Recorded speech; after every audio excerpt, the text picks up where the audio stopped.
जय स्टूडेंट्स, आज हम लोग कॉम्प्लेक्स नंबर का next part properties of modulus देखेंगे। तो जैसा कि आपको पता है, किसी भी कॉम्प्लेक्स नंबर का मॉडुलस निकालना हम लोग पिछले 2-3 लेक्चर में कंटिन्यू करते आ रहे हैं। तो यदि z equal to x plus i y है तो मॉडुलस क्या होगा? Modulus z equal to square root of x square plus y square. Means mod z का मीन्स हमने क्या पढ़ा था? Distance between 2 points. तो x, y एंड 0, 0 के बीच की डिस्टेंस ये हमने निकालना सीखा था। उसके बाद that is mod z square करोगे तो ये आ जाएगा। और mod z square equal to x square plus y square. इसको क्या लिखा था आपने? यदि आपको पता हो, लास्ट टर्म पे हम लोगों ने कॉन्जुगेट जब किया था, कॉन्जुगेट ऑफ कॉम्प्लेक्स नंबर, तो क्या किया था? जेड इंटू जेड बार ये लिखा था। उसको हमने यहां लिख दिया। कैसे लिखा था? x plus i Y into x minus I Y. ये चीजें हम लोगों ने लास्ट लेक्चर पे किया था। तो आज हम लोगों को पढ़ना क्या है? इसकी प्रॉपर्टीज पढ़नी है। तो ये भी प्रॉपर्टीज का ही पार्ट था, बट मॉडुलस ऑफ जेड मैंने आपको समझा दिया कि क्या है। तो बेसिकली चलते हैं, जैसा कि साइड पे लिखा हुआ है कि वो क्या क्या प्रॉपर्टीज हैं इसकी। तो प्रॉपर्टी नंबर वन क्या कह रहा है? Modulus z equal to 0। अब आप जानते हो, यदि कोई डिस्टेंस 0 है, मॉड जेड इक्वल टू 0, ये कब पॉसिबल होगा? मतलब यदि 2 पॉइंट के बीच का distance, suppose z equal to क्या है? X plus i y. मैं डेरिवेशन करके दे रहा हूं आपको, एक्स कॉमा वाई वाई, तो आई वाई, तो इसका क्या हो जाएगा? Point x comma y. अब ये पॉइंट 0, 0 इनके बीच की डिस्टेंस 0 है। डिस्टेंस 0 कब होगा? अब आप जानते हो, जब ये दोनों पॉइंट कोइंसाइड कर जाए। यदि दोनों पॉइंट कोइंसाइड कर जाएंगे तो क्या हो जाएगा बेटा? x इक्वल टू 0 हो जाएगा और y इक्वल टू 0 हो जाएगा। क्वाइट इजी भाई। मॉड जेड का मतलब होता क्या है पहले समझो। Distance between 2 points. अब डिस्टेंस बिटवीन 2 पॉइंट 0 कब होगा? जब दोनों पॉइंट्स कोइंसाइड कर जाएंगे। अब जब दोनों पॉइंट कोइंसाइड करेंगे तो x equal to 0 and y equal to 0। तो मींस ये तभी होगा जब if and only if z equal to 0। This is our first property. यदि ये नहीं है तो मॉड z क्या होगा? आप जानते हो डिस्टेंस है, तो कभी निगेटिव नहीं होगा, या तो पॉजिटिव होगा या तो 0 होगा। 0 मींस 0 तब होगा जब ये केस होगा। तो मींस या तो मॉड z ये होगा तो 0 होगा, नहीं तो मॉड z क्या होगा? हमेशा पॉजिटिव होगा। और जो पॉजिटिव होगा तो क्या होगा? If z is not equal to 0। This is clear. This is our first property. And property number second तो हम लोग करते आ रहे हैं, mod z square equal to z into z bar. Z bar क्या है? कॉन्जुगेट का multiplication. After that third property. What is the third property? Third property यदि आप ध्यान से देखो तो क्या लिखा है? 2 का मल्टीप्लीकेशन और उसका मॉड। तो जब कभी 2 का मल्टीप्लीकेशन हो और उसका मॉड दिया हो तो आप इसको सेपरेट कर सकते हो, अलग अलग कर सकते हो। मैं इसको डिराइव करके आपको दे रहा हूं, mod Z into mod Z 2। ये आप लिख सकते हो। बेटा देखो, यदि आपको जेईई मेंस देना है, एनडीए देना है, तो इन प्रॉपर्टीज को आपको एक बार जरूर पढ़ना पड़ेगा, जो कि आपके एनसीईआरटी में हम इतना डिटेल नहीं डिस्कस कर सकते। क्यों? क्योंकि हमें सिलेबस थोड़ा कम है और हमारे पास टाइम भी कम होता है। तो बेसिकली यदि आपको पढ़ना है तो इसको आपको देखना पड़ेगा। तो mod Z1 Z2 equal to modulus of Z1 into modulus of Z2। अब देखो प्रूफ कैसा है? तो Z1 इक्वल टू हमने लिख लिया x1 plus i y one and Z2 equal to क्या लिख लिया? x2 plus i Y to. तो दोनों का मल्टीप्लीकेशन क्या हो जाएगा? सभी लोग जानते हैं, मॉड Z1 इंटू Z2 क्या हो जाएगा? x1 x2 minus y1 y2 plus i x1 y2 plus दो cross multiplication y2 plus y1 x2। This is our answer Z1 into Z2। तो यदि हम सपोज इसको k मान लें, क्या मान लें बेटा? k मान लें, k1 मान लें और इसको k2 मान लें, तो what is this modulus of Z1 into Z2? देखो, हमने अपने कैलकुलेशन को सॉल्व करने के लिए इसको k1 एज्यूम कर लिया और इसको क्या एज्यूम कर लिया? k2। तो what is this modulus of k1 square plus k2 square. ये तो होता है बेटा x का होल स्क्वायर प्लस y का होल स्क्वायर। ये तो मॉडुलस ऑफ Z1 Z2 हो गया। अब इतना आपको आ गया। अब सर बोलते हो कि सर आरएचएस में मॉड Z1 टू Z2 है, वो भी सही आएगा बेटा। कैसे करेंगे? देखो एक बार चलो आगे बढ़ते हैं। तो इतना आपको समझ में आ गया होगा। अब मैं यहां लिख रहा हूं इस साइड, ध्यान देना। अब modulus of Z1 into Z2 क्या होगा? मॉडुलस ऑफ Z1 क्या होगा, x1 square plus y1 square. Modulus of Z2 क्या होगा, x2 square plus y2 square. दोनों का अलग अलग multiplication means modulus of Z1 into modulus of Z2। What is this भाई, जब इसका k1 स्क्वायर करोगे तो क्या आ जाएगा, इसका स्क्वायर होगा कि नहीं होगा, x1 square x2 square plus y1 square y2 square आएगा ना, और plus -2 x1 x2 y1 y2 आएगा अंदर। इसी तरह से यहाँ पे जब इन दोनों का मल्टीप्लाई करोगे आप तो बड़ा सा स्क्वायर रूट बनेगा x1 स्क्वायर प्लस y। देखो दोनों स्क्वायर रूट सेम है, दोनों का मल्टीप्लीकेशन होगा। ये आप डायरेक्टली कर सकते हो यदि आप करने के मूड में हो तो। अब देखो x1 square into x2 square आ गया, आप ध्यान से देखते चलो, मैं लिखता जा रहा हूं मल्टीप्लीकेशन। तो x1 square into x2 square plus y1 square into y2 square. मतलब मैं कुछ अलग नहीं कर रहा हूं, देखो पहले x1 x2 स्क्वायर फिर y1 y2 स्क्वायर कर लिया। अब इसका एक बार cross multiplication plus x1 square and y2 square plus y1 square into x2 square. बताओ ये आएगा। अब बोलोगे सर यहाँ पे हमारा k1 स्क्वायर k2 स्क्वायर है, देखो बेटा इसको स्क्वायर करो फटाफट अपने दिमाग में। k1 square this square x1 x2 का होल स्क्वायर, x1 x2 का होल स्क्वायर, y1 y2 का whole square, -2 times of x1 x2 y1 y2 minus आया यहाँ पे, फिर इसका होल स्क्वायर x1 y2 का होल स्क्वायर, y1 x2 का होल स्क्वायर, फिर प्लस 2 x1 y2, एक माइनस एक प्लस कैंसिल आउट, तो दिस इक्वल टू दिस। बेटा ये कैलकुलेशन आप अपनी कॉपी में खुद कर सकते हो, मैंने आपको इतना हिंट दे दिया। अब इतना मुझे लगता है समझ में आ गया होगा, जब k1 square plus k2 square करोगे तो यही आएगा, करके देखना।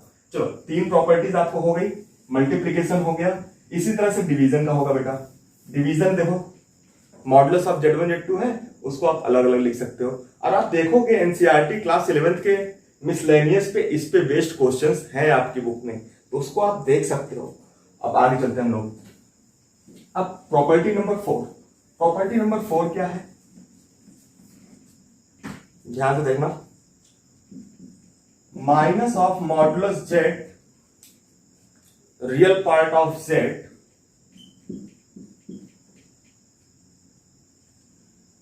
Less than or equal to modulus of Z। अब ये बोल रहा है, इसका मतलब क्या था, रियल पार्ट ऑफ Z का मतलब suppose Z is equal to x plus i y, तो रियल पार्ट ऑफ Z क्या होगा यहाँ पे, इतना सबको क्लियर है, x। तो x की जो वैल्यू होगी, x की जो वैल्यू होगी वो किसके किसके बीच में होगी, एक रेंज मिल गया, -z से प्लस मॉडुलस ऑफ Z के बीच में होगा। अब माइनस ऑफ मॉडुलस Z क्या होगा, आप सभी जानते हो, x square plus y square, मतलब x की जो वैल्यू होगी square root of -x square plus y square and x square plus y square होगा, इसके बीच में ही होगी। कभी भी आप कोई भी क्वेश्चन करके देख लेना, हमेशा यही आएगा। चाहे तो मैं आपको एक एग्जांपल अभी दिखा दूंगा, तो उसके बाद अब इमेजिनरी क्या होगा बेटा, इमेजिनरी के लिए भी यही कंडीशन है। तो चौथी प्रॉपर्टी का यूज आपको अच्छे अच्छे क्वेश्चंस में मिलेगा। तो अभी आप प्रॉपर्टीज देखो, जब हम क्वेश्चन करेंगे लास्ट में, जब सारी प्रॉपर्टीज हमारी हो जाएंगी फिर हम क्वेश्चंस करेंगे, फिर मैं आपको बताऊंगा कैसे वहां पे यूज हो रहा है। देखो फिर imaginary part of Z, imaginary part of Z is always belongs to -z to modulus of mod Z, वही चीज। अब इमेजिनरी पार्ट ऑफ Z क्या होगा यहाँ से, y, तो y की भी वैल्यू कहां से कहां तक होगी, minus of modulus of Z to Z। अब माइनस ऑफ मॉडुलस Z क्या है, minus of x square plus y square is less than or equal to square root of x square plus y square. अब चाहे तो मैं इसको proof करके दे दूं आपको, कैसे, सपोज ध्यान देना, सपोज हमने ले लिया z is equal to 1 plus i, 1 plus i, यहां पे x की वैल्यू क्या है 1, y की वैल्यू क्या है 1। अब मैं बोल रहा हूं x किसके बीच में होगा, मॉडुलस z क्या होगा यहाँ पे, modulus z square root of 1 square plus 1 square, तो √2। अब मैं बोल रहा हूं x किसके बीच में होगा, x किसके बीच में होगा, -√2 देखो यहां से -√2 √2 के बीच में होगा। समझ में आया, -√2 to √2 के बीच में। अब बताओ x की वैल्यू कितनी है 1, x की वैल्यू कितनी है 1। अब क्या 1 इन दोनों के बीच में है, बिल्कुल। √2 मतलब 1.141 -1.141 के से 141 के बीच में है। क्लियर, इतनी सी कहानी थी। तो ये सारी चीज आपकी प्रॉपर्टीज हैं, इनका यूज होगा बेटा, बिल्कुल ध्यान रखो। और नेक्स्ट चलते हैं हम लोग आगे बढ़ते हैं, property number 5। What is the property number 5? ये काफी अच्छी अच्छी प्रॉपर्टीज हैं, बहुत ही बेहतरीन प्रॉपर्टीज हैं सब, जो कि आपको पढ़ना चाहिए, लेकिन आप नहीं पढ़ते हो क्लास 11, फिर बोलते हो कि हमें क्वेश्चन सॉल्व नहीं हो रहे। देखो next, modulus of Z1 plus Z2, modulus of Z1 plus Z2 is always lesser than or equal to modulus of Z1 plus Z2। बेटा ये कैसे आया है, आपने पढ़ा होगा ट्राइंगल प्रॉपर्टीज। ट्राइंगल में क्या पढ़ा था, sum of two sides is always lesser than और इक्वल टू ग्रेटर देन और इक्वल टू थर्ड साइड। मतलब दो साइड्स का सम यदि आप निकालते थे तो वहां पे प्रॉपर्टी पढ़ते थे ऐसा कुछ। लेकिन आप यहां पे देखो, modulus of Z1 plus Z2 is always lesser होगा दो साइड के इंडिविजुअल सम से। मतलब यदि मैं बोलूं आपको दो कॉम्प्लेक्स नंबर दिया है, Z1 is equal to 1 plus i और Z2 दिया है 1 माइनस आई, तो बेटा Z1 प्लस Z2 क्या हो जाएगा, आई आई कैंसिल आउट, 2 हो गया। इसका मॉडुलस क्या हो जाएगा, Z1 प्लस Z2 का मॉडुलस, बोलोगे सर 2 प्लस 0 आई लिख सकते हैं इसको, बिल्कुल। तो 2 square plus 0 square, what is this 2। तो modulus of Z1 plus Z2 क्या आ गया, 2 आ गया। अब क्या कर रहा है ये प्रॉपर्टी कि इसका जो मॉडुलस ऑफ Z1 Z2 होगा हमेशा छोटा होगा, किससे, मॉडुलस ऑफ Z1 कितना होगा यहां से बेटा, यहां से मॉडुलस ऑफ Z1 कितना होगा √2, यहां से कितना होगा, देखो ये सारी चीज आपको आनी चाहिए।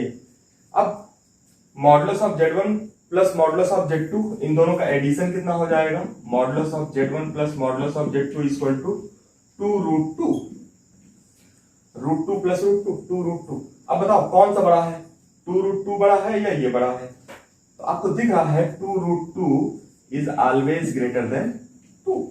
तो what is the means of this, this means of this means Z1 plus Z2, modulus of Z1 plus Z2 is always lesser than or equal to modulus of Z1 plus modulus of Z2. Then we are going to the next property, property number 7 या 6, property number 6। property number 6 क्या है, basically बता रहा हूं ना, आपने triangle property पढ़ी होगी, sum of two sides is always greater than or equal to third side, and difference of two sides is always lesser than or equal to third side। तो यही प्रॉपर्टी है बेसिकली, लेकिन जब हम इसको पढ़ेंगे और डिटेल में तो ये आपको दिखेगा कि ये कैसे आया है, क्योंकि अभी हमने वेक्टर फॉर्म नहीं पढ़ा है। क्या नहीं पढ़ा है, vector form of complex number नहीं पढ़ा है, उसको हम सबसे लास्ट में पढ़ेंगे, तो इसको आपको ध्यान रखना है। अब देखो डिफरेंस लेते हैं हम लोग, क्या लेते हैं, डिफरेंस मतलब modulus of Z1 minus Z2 is always greater than or equal to modulus of mod Z1 minus mod Z2। ये हमेशा बड़ा होगा। मतलब अभी आपने एक प्रॉपर्टी क्या पढ़ी, Z1 प्लस Z2 का जो मॉड होगा वो हमेशा छोटा होगा modulus of Z1 plus Z2 से, ये ऐसा होगा। इसका एक दूसरा रिवर्स प्रॉपर्टी है डिफरेंस का, आप नहीं पढ़ते थे, यदि आपको याद होगा, यदि कोई ऐसे ट्राइंगल दिया होता था, ट्राइंगल में क्यों बता रहा हूं उसके पीछे रीजन है, जब मैं आपको वेक्टर फॉर्म पढ़ा दूंगा तब आप बोलोगे क्यों।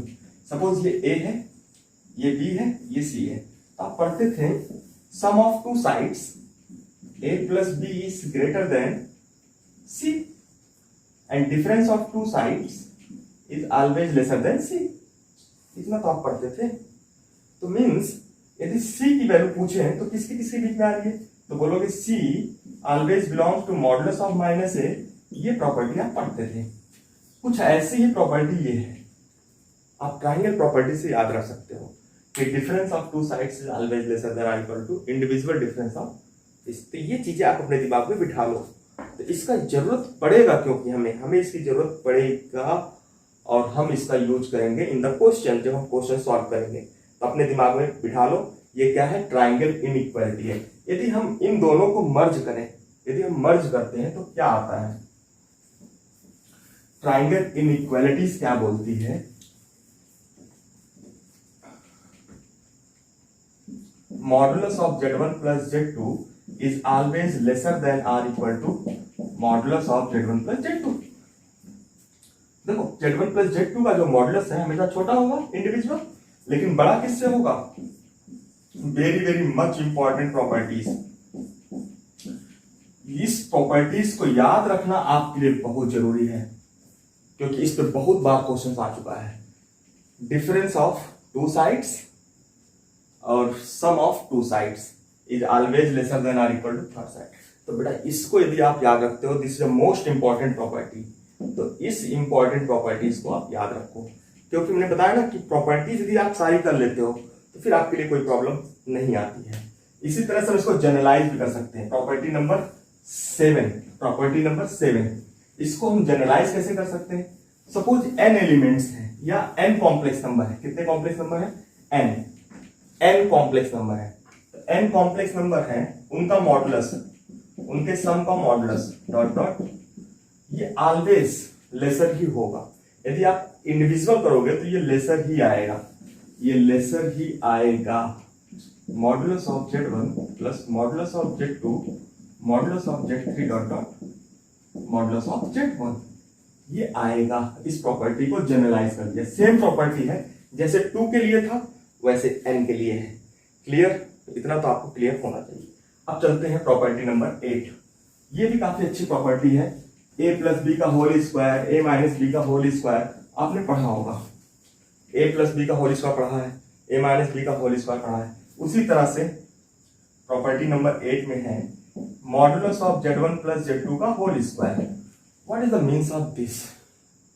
कुछ नहीं करना बेटा, इससे a प्लस बी का होल स्क्वायर होता था वैसे, बट यहाँ पे थोड़ा सा मॉड आएगा और एक जगह मॉड नहीं आएगा। जैसे मॉड Z1 प्लस Z2 का होल स्क्वायर क्या हो जाएगा, modulus of Z1 square plus modulus of Z2 square plus 2 times of Z1 into Z2, 2 times of Z1 into Z2। Clear, क्यों, कैसे, ये आंसर्स आपको भाई आपने पढ़ा था। मॉड Z स्क्वायर क्या पढ़ा था, Z इंटू Z बार, इतना तो आपने पढ़ा था। इसी तरह से जब इसको ब्रेक करोगे तो क्या आ जाएगा, Z1 प्लस Z2 का होल स्क्वायर क्या आ जाएगा, Z1 plus Z2 into Z1 plus Z2 बार। अब देखो सारी प्रॉपर्टीज का यूज होगा डेरिवेशन में। ये प्रॉपर्टी भी आपने पढ़ा है, जब दो का सम हो उनका कॉन्जुगेट Z1 बार प्लस Z2 बार। तो Z1 plus Z2 into Z1 बार प्लस Z2 बार, ये आपको करना पड़ेगा। फिर देखो अब इनका मल्टीप्लीकेशन कर सकते हो। हाँ, तो Z1 into Z1 bar by the property Z1 into Z2 bar plus Z2 into Z1 bar plus Z2 into Z2 बार।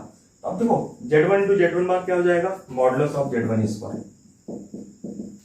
इसका क्या हो जाएगा, ऐसे ही रहने दो, Z1 into Z2 bar plus Z2 into Z1 bar plus modulus of Z2 square. यही तो हम बता रहे हैं आपको, modulus of Z1 into Z2 बार क्या हो जाएगा। तो क्या हो गया बेटा, Z1 plus Z2 bar plus Z2 into Z1 bar. This is a full form of modulus of Z1 plus Z2। देखो याद कैसे रहेगा, modulus of Z1 plus Z2 का होल स्क्वायर क्या होगा, modulus of Z1 square modulus of Z2 square and Z1 into Z2 bar plus Z2 into Z1 बार। ये आपको याद रखना। किस प्रॉपर्टी से आया है, इस प्रॉपर्टी से, mod Z square equal to Z into Z bar. अब Z1 प्लस Z2 का होल स्क्वायर कैसे ब्रेक करोगे, sir Z1 plus Z2 into Z1 plus Z2 का बार। अब इसको कैसे ब्रेक करोगे, by the use of conjugate property. Conjugate property मतलब Z1 बार प्लस Z2 बार। बेटा ये आपको करना है। अब इसका मल्टीप्लीकेशन किया, ये आ गया। है ना कमाल की प्रॉपर्टी। अब बोलोगे सर माइनस में क्या करेंगे, चलो माइनस में देख लेते हैं एक बार। तो माइनस में करेंगे हम इसको भी, बेटा जैसे आपने पॉलिनोमियल अलजेब्रिक फार्मूले पढ़े थे वैसे ही ये भी है, z1 माइनस z2 स्क्वायर क्या होगा, मैं डायरेक्टली लिख रहा हूं z2 square minus of z1 into z2 bar plus z2 into z1 बार। आप प्रूफ करिएगा, कैसे प्रूफ करोगे, माइनस z1 माइनस z2 का whole bar is equal to z1 minus z2 into z1 minus z2 का बार। फिर प्रॉपर्टी यूज कर लेना z1 बार minus z2 बार, इसको आप करिएगा। मैं यहां से अब आगे बढ़ रहा हूं। अब देखो इन दोनों को ऐड कर दो, माइनस वाला पार्ट कैंसिल, तो what is the means of this, इसका मतलब ये हो गया z1 plus z2 bar plus z1 minus z2 bar is equal to 2 times of modulus of z1 square plus modulus of z2। बेटा इन सब के क्वेश्चंस में यूज होंगे, अभी मैं क्वेश्चंस नहीं करवा रहा हूं, लेकिन जब क्वेश्चन करवाऊंगा तो बताऊंगा ये प्रॉपर्टी आपकी आ गई है आगे। तो बेटा ये प्रॉपर्टी लगभग मुझे लग रहा है सबको समझ में आ गई होगी, z1 plus z2 bar plus z1 minus z2 bar equal to 2 times of z1 square plus z2 square. यही प्रॉपर्टी क्या है, पैरेललोग्राम लॉ, क्या बोलते हैं इसको, पैरेललोग्राम लॉ। दो लॉस आपने पढ़ा अभी तक, triangle inequality and parallelogram law. बहुत डाउट आ रहा होगा ना, क्योंकि वेक्टर फॉर्म, बेटा वेक्टर फॉर्म हम एक लेक्चर में करेंगे अच्छे से। तो सबसे पहले हम इसको देख लेते हैं क्या है। तो इतना आपको समझ में आ गया, बस अभी इसको याद रखो कि ये पैरेललोग्राम है। भाई पैरेललोग्राम जैसे बनता है ना, तो ये बनता है, सपोज ये z1 है, वेक्टर फॉर्म है बेटा, z1 है, तो ये डायगोनल किससे लिखोगे, बोलोगे सर z1 प्लस z2, ये भी z2 हो जाएगा। फिर इसी तरह से ये वाला क्या आ जाएगा, z1 माइनस z2। तो इसी तरह से आप अपने काम को जब करोगे तो आपको समझ में आएगा कैसे होगा, लेकिन मैं इसको समझाऊंगा जब हम वेक्टर फॉर्म पढ़ेंगे। तो बिल्कुल अपने दिमाग में रखो। तो आपको इतनी प्रॉपर्टी क्लियर हुई। अब प्रॉपर्टी नंबर नेक्स्ट जो भी है 8 या 9, प्रॉपर्टी नंबर 9 क्या है, दो पॉइंट्स हैं, दो पॉइंट्स हैं ए और B, A is the z1 and B is the z2। Then A B क्या होगा, ए बी, भैया ए बी क्या होगा, सपोज प्रॉपर्टी नंबर 9 हमने आपको पहले ही बता दिया था, ए बी मतलब डिस्टेंस। जैसे मान लो ए है z1 और ये क्या है, बी है z2। अब मैं बोला हूं ए बी कैसे निकालोगे। अब जिसने भी वेक्टर पढ़ा है बोलेगा सर पोजीशन वेक्टर ओ ए, पोजीशन वेक्टर ओ बी। तो ए बी का मतलब क्या लिखते थे, अभी देखो वेक्टर आपने पढ़ा नहीं है या पढ़ा होगा तो कोई बात नहीं, ओ बी माइनस ओ ए ये लिखते थे आप, बट यहाँ पे मैं वेक्टर फॉर्म का यूज नहीं कर रहा हूँ। मैं बोल रहा हूँ ये z1 है, ये z2 है। What is the A B, तो बोलोगे sir A B is the distance. A B क्या है, डिस्टेंस है। यदि ये डिस्टेंस है तो कैसे आएगा, मॉडुलस में आएगा। तो मॉडुलस में चाहे z1 माइनस z2 लिखो, चाहे z1 माइनस z2 ये लिख लेना बेटा। बिल्कुल मैं तब से बता रहा हूँ कि दो पॉइंट, पहले क्या था मॉड जेड में क्या था, एक पॉइंट ओरिजिन था, यहाँ पे ओरिजिन नहीं है, यहाँ पे दोनों अलग अलग पॉइंट्स हैं। तो इतना आप अपने दिमाग में बिठा लो। चल अब आगे बढ़ते हैं।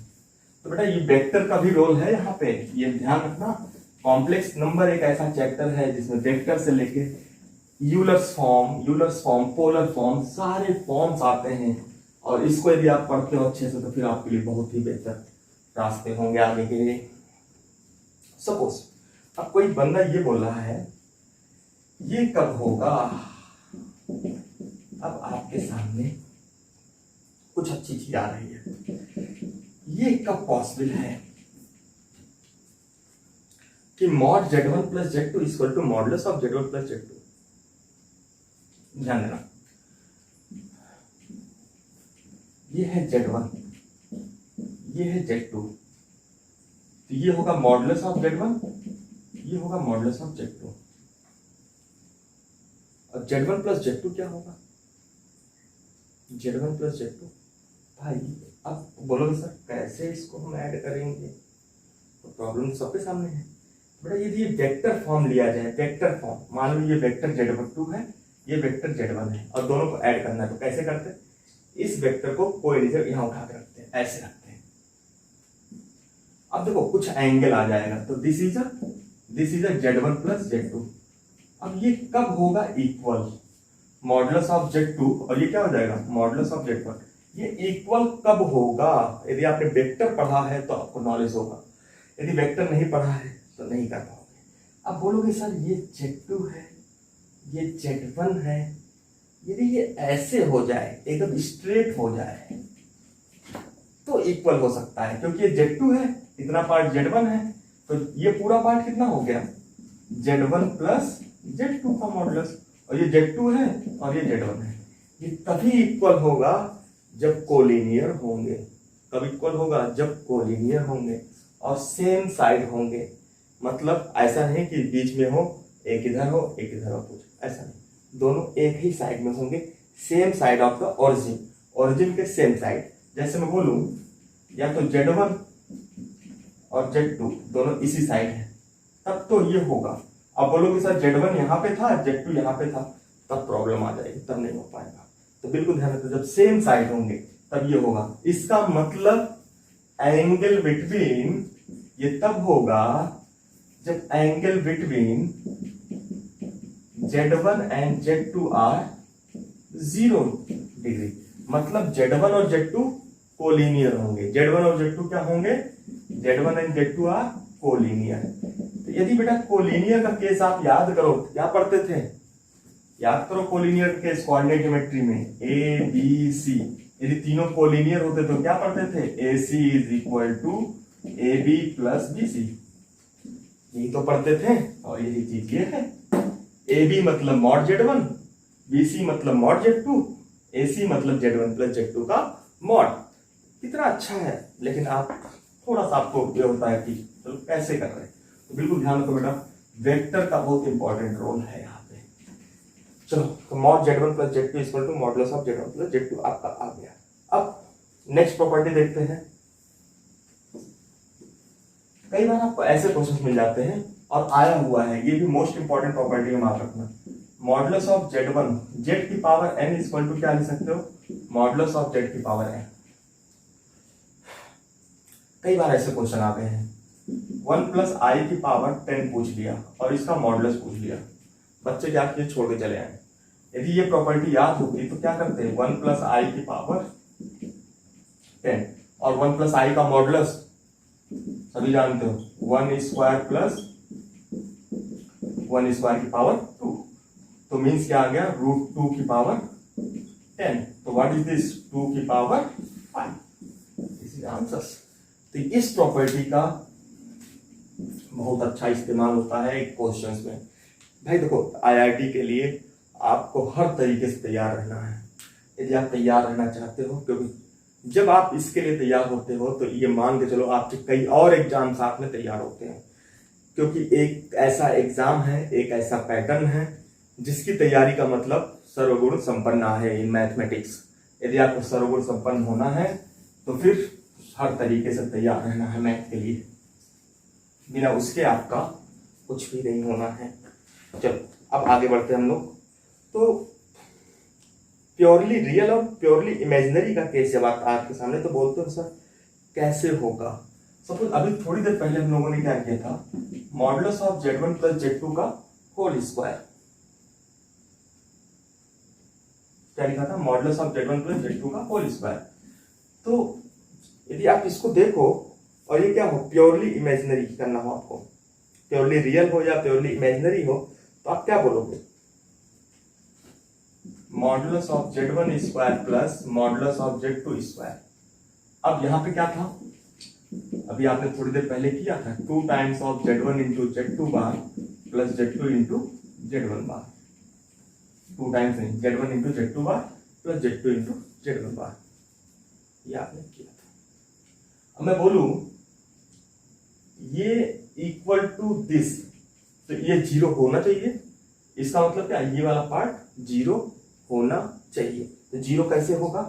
Means if modulus of Z1 plus Z2 का whole square equal to modulus of Z1 square plus Z2 square if and only if Z1 into Z2 bar and Z2 into Z1 bar is equal to 0। ये आपको समझ में आया या नहीं आया? Z1 into Z2 बार ये आपका 0 होना चाहिए। यदि ये 0 हो गया तो ये इसके इक्वल होगा। इस तरीके से एक और था क्या, माइनस वाला। यदि माइनस भी लगा दूं मैं तो क्या कोई फर्क पड़ेगा? यदि ये 0 है तो फिर ये इक्वल आएगा। क्लियर? इतना आपको समझ में आ रहा है? सपोज जैसे अभी आपने बोला था सर कि 0 हम यहाँ पे लिख लें तो modulus of Z1 plus Z2 इधर है, modulus of Z1 minus Z2 का होल स्क्वायर इधर है, और दोनों का यदि हम स्क्वायर निकाल कर ऐड करें तो दोनों क्या आ जाएगा आपका, प्लस आ जाएगा। बेटा कुछ मत याद रखो, सिर्फ इतना याद रखो कि ये वाला पार्ट हमने किया था थोड़ी देर पहले, और ये इसके इक्वल कब होगा, जब ये 0 होगा। बस इतना याद रखो, ये कुछ नहीं करना है, वही प्रॉपर्टी है नेक्स्ट लास्ट वाली। हाँ, अब एक और फटाफट देख लो, ये क्वेश्चंस भी आए हुए, इसके बाद हम लोग की ये प्रॉपर्टी एंड होती है। नेक्स्ट टर्न पे हम लोग कुछ ना कुछ क्वेश्चंस जरूर करेंगे, एक दो क्वेश्चंस। सपोज